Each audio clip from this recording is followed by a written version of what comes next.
Oh, here we go. Joel, fish on. Really nice looking fish. I love it. That's a hog. Woo! Oh yeah, bring him up to me. It's a nice fish. Nice job. That is a tank. Nice job, you two. Lund Boats proudly presents the ultimate fishing experience.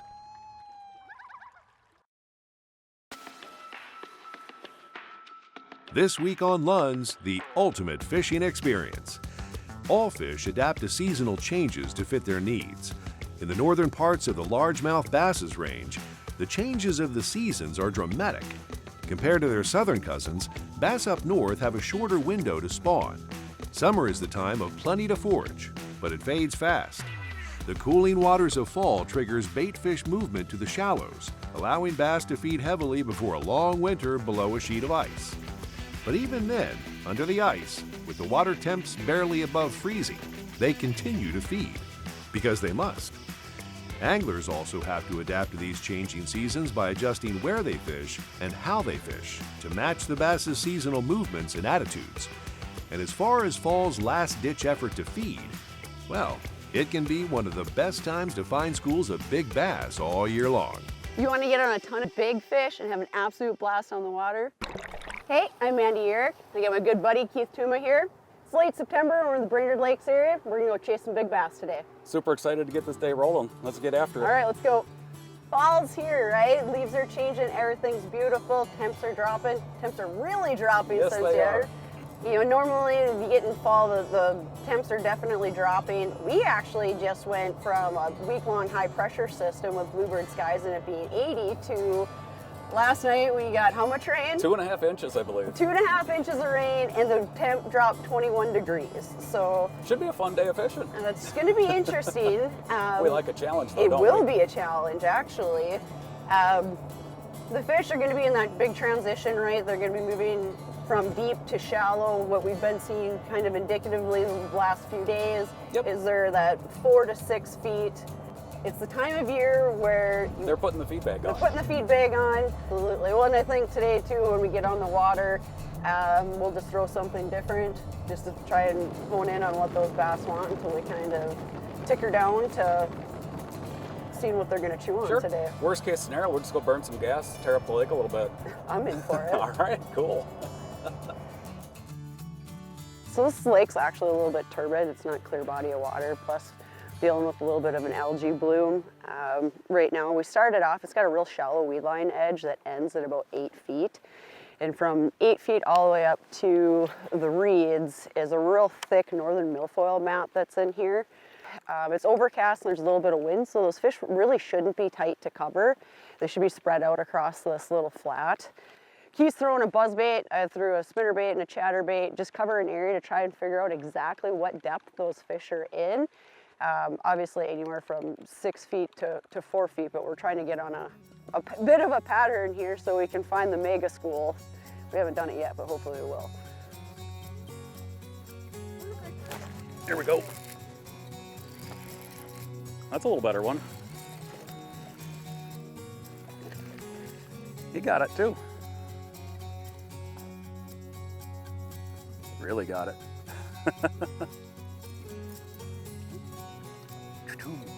Number 3. We're not keeping track though. There we go. Atta girl. Oh yeah.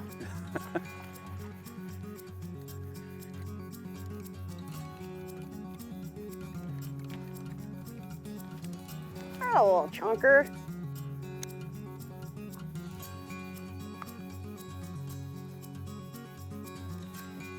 Finally on the board here. Overcast skies, a little bit of wind blowing into the spot where we know that there's some fish. got to try stuff until they tell you what they want to do, right?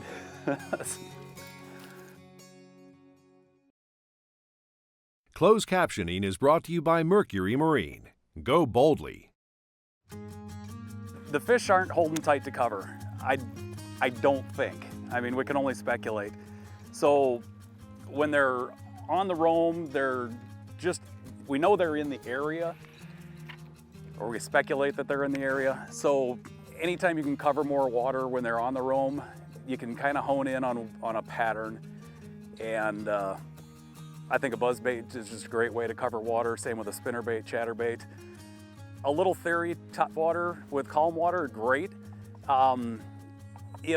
If you get into a situation where the fish may feel pressured or they're not fully wanting to commit to the baits on calm water, the little bit of wave action it'll break up the surface clarity. So they'll just see a bait going over their head. They'll think that it's a sunny or a bluegill or something along those lines, and they're just gonna be in full attack mode. They're not gonna get an excellent look at the bait. They just know something's going over their head and it's a reaction or an instinct type of thing. They gotta eat. There we go. There you go. I don't know if it's the same one, but something came back for it. Getting a little bigger.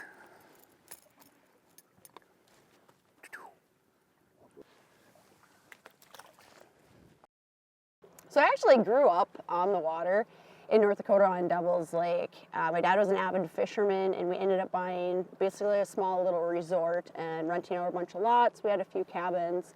So all my weekends, most of my summers when I wasn't working was spent on the water with my dad, learning how to fish. Obviously, it was predominantly walleye, pike, and perch.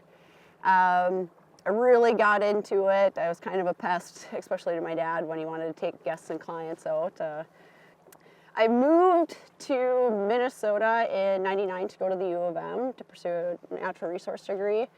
And when I actually moved to the Brainerd Lakes area, in about 2008 is when I got into bass fishing. And it clicked. It was one of those things I could meet people, I can make new friends. I love the fact that I was learning so much on the water. I started as a co-angler, and I fished as a co-angler the first couple of years behind some really amazing sticks. People like that guy. Hands down, bass has become my favorite, largies, smallies. There's so many baits, there's so many different techniques to be able to do it. I'm always constantly learning so many different situations between spring, summer, and fall. It's just one of those things that you can continue to do. It was probably 2010 that I actively got into bass fishing tournaments competitively, and I think it was 2012 or 2013 before I made that jump from the back of the boat to the front of the boat.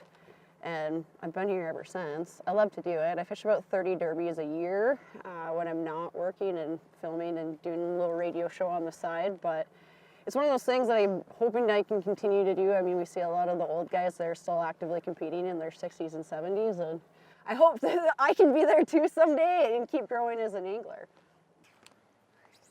Oh, chunker.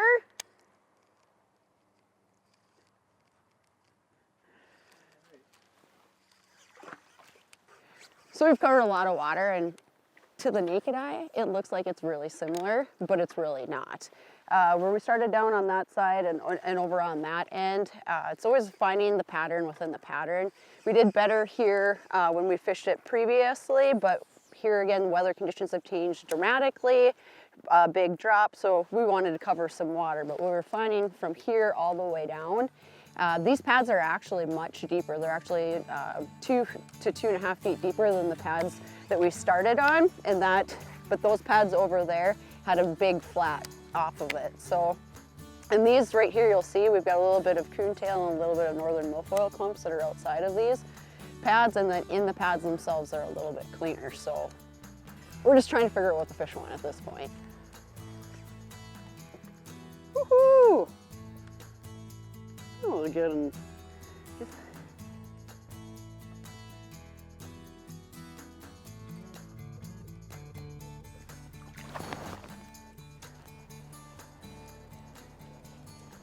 It's good to see you. That's the second one in the row in this little area.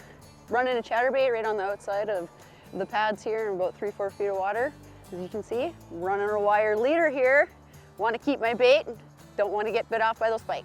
Pretty much any time of the year, I'm gonna have a frog tied on. Rod will be in my boat, whether I use it or not. It's a confidence bait for me, especially in the fall.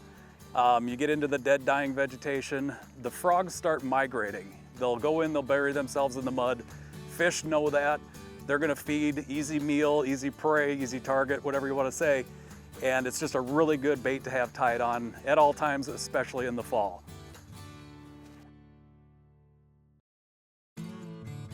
As we went by, it blew up over there and then looked like it's maybe swirled at it when it was on that pad back there. The giant dogfish. Woo, there we go. On the frog. Am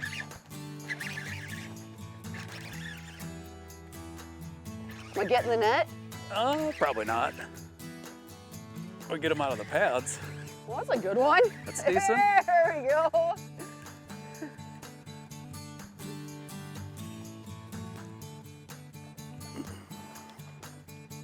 We were just talking about frogs, saying how we haven't gotten one on it.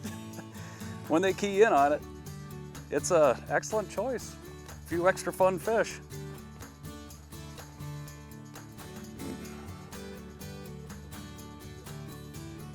Every frog has its day. Mandy was a little bit hesitant to think that I was gonna get one on the frog today. Water temperature dropped 6 degrees back here. Throw it enough, you're gonna connect. There's definitely some go-to fall baits, especially with bass fishing. We're gonna let the current weather conditions dictate what we're doing. Right now it's overcast skies. What happens with overcast skies? It's a low light situation. So those bass aren't stuck tight to vegetation. They can be pretty much anywhere. Really good search and destroy reactionary bite that I love to use is a chatterbait. Covers great water, you can get good strikes out of it, and you can kind of hone in specifically where those bass are at. Another really good bait that I like to use this time of year is just a super simple spinner bait.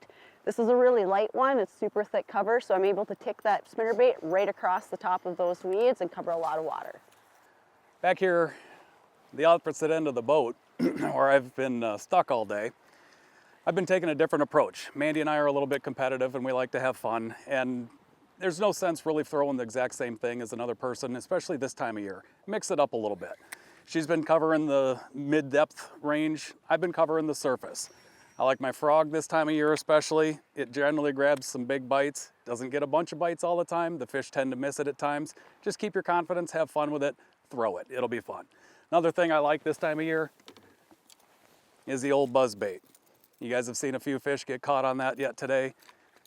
Whip it out there in the right place, reel it back, wait for the blow up, set the hook. It's a good fall pattern bait. One other thing, when we come across some cover that looks extremely flippy, we each have jigs tied on. Mix it up, have fun, go fishing, keep it simple. Ooh, there we go. Slurper. Did you miss one or what? Oh, that's a good one. Ooh, that's a good one.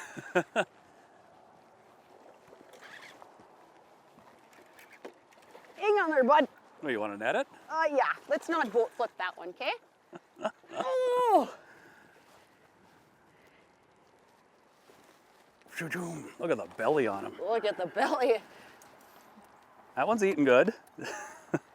And it likes frogs too.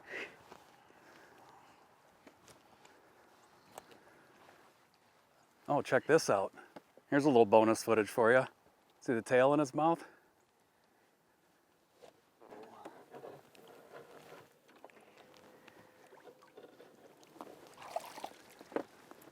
That's just fun as heck. Fantastic stuff.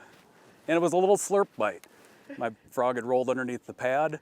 I noticed the pad came up a little bit. My line was swimming off. I set the hook. You were focused on her, which I don't blame you, but I made it happen in the back of the boat. Every once in a while that happens. So today we're fishing on my 2075 Bass Pro V. For me, hands down, it's the best boat that fits me and fits me my fishing style and what I like to do. Not only is it a phenomenal bass boat, but it's a phenomenal multi-species boat. This boat can draft in super shallow water, but can also take big waves. It's got great storage, rod locker system. Being a bass fisherman and a multi-species fisherman, I always like to come prepared. 15 rods with length up to 10 feet, you can't go wrong. I chose the SS instead of the XS because I wanted the additional storage and the additional seating. It's super nice. When you have friends, family in the boat, you can flip those seats back up and you can get a nice ride out of it. You can take your pleasure boating. Or when you got a hardcore angler in the back like that, it gives a great casting deck for the guy in the back. Starting with the back of the boat and working its way front, let's start with the motor in the back. V8 250 Merc. Thing's got great hole shot, awesome power, super fuel efficient. You can run for days on end with a 49-gallon gas tank, which is great. I'm on the water all the time. I don't have to stop every other day to fill up. That giant live well back there is also powered by the Prolong Plus aeration system. Nice additional feature that you can order as an add-on is the dual console. Great to have. If you don't want it in 4 minutes or less, you can pop it out. All in all, this is a super versatile boat that hands down meets all my needs.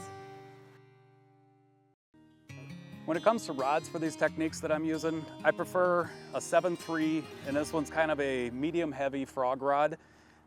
It fits me, it's comfortable. I've got it coupled with 65-pound braid and a 9-to-1 gear ratio reel. Fish get you buried down in the stuff, you got the power to winch them back out fast, you can ski them across the top, tournament stuff. The buzzbait rod is a 7.3 medium action, and I've got that with 20-pound fluorocarbon. I feel that with my hook sets, you get a little bit of a delayed reaction when the strike happens. I tend to set the hook quick. It gives the fish a little extra time to bite down on the lure, more hookup percentage.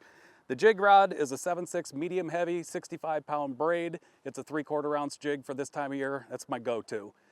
Every rod has got to fit the particular person. Unlike Keith in the back of the boat, I'm a small person, so I need my rods, my reels, and my line to do the heavy lifting for me. This time of year, especially in turbid water, I'm going with straight braid. With that straight braid, it's 35-pound to 40-pound braid on each one of these. I've got them paired with a mod rod. It sounds like it's super light, but with no stretch in that braid, I'm able to set the hook and let the rod do the work for me. Also, especially this time of year, as the water cools, you're gonna wanna have those retrieves come in slower. When you're fishing and you're under pressure, you tend to reel faster. I actually pare down my reels to a 6.6 this time of year for any kind of like my spinning rods or my chatterbugs, anything like that. So I make sure that I'm timing that reel in right and not going too fast. Nope. Oh, that's a good one though. Said the right attitude.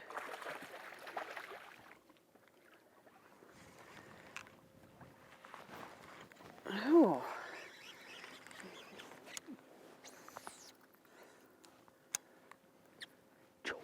Hooked it. Give it back. Thanks, little buddy. Little chunky monkey. Putting on a little feed bag there in belly. Looks like Tucky. So we might have the boat on the brake line right here, which the brake line is actually 10, 11 feet, but the weed line itself is actually 4 to 6 feet. So you've got the inside line from the shoreline out to these pads, and then from the pads out to where we're at, which stops at about 8 feet, are these intermittent little pods of vegetation. And those individual pods of vegetation are a mix of northern milfoil and coontail.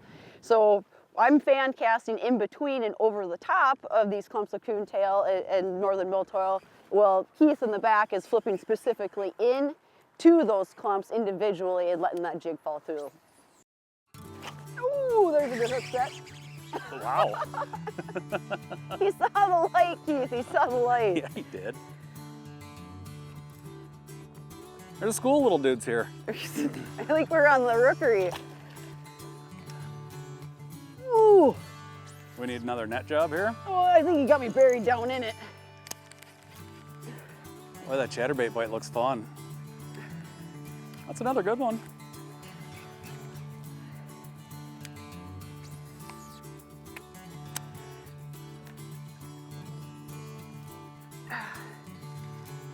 So right now, had a little bit of change in the day. It was overcast most of the day, We've hit afternoon, the sun's starting to pop out. These fish are really obviously starting to hone back into that vegetation cover, bring themselves down in it. But so right now we're just going along, and wherever we can see veg clumps, that's where we're throwing at. That's where we're pulling those fish out of. There's more weeds on him than he weighed. Right, there's a fish. Ooh. There's one. Oh yeah, that's gonna be a nice fish.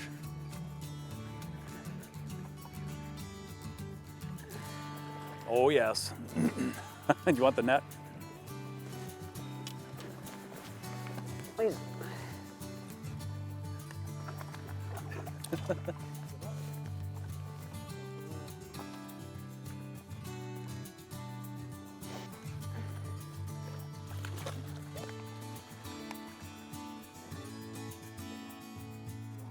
That's a good one. Hang job, on here. girl. Hey, thanks. You want to get on a ton of fish and a ton of big fish and have an absolute blast on the water? Come out in the fall with a good friend. Throw different stuff, mix it up. Thanks for coming today, bud. I Thanks for appreciate having it. me.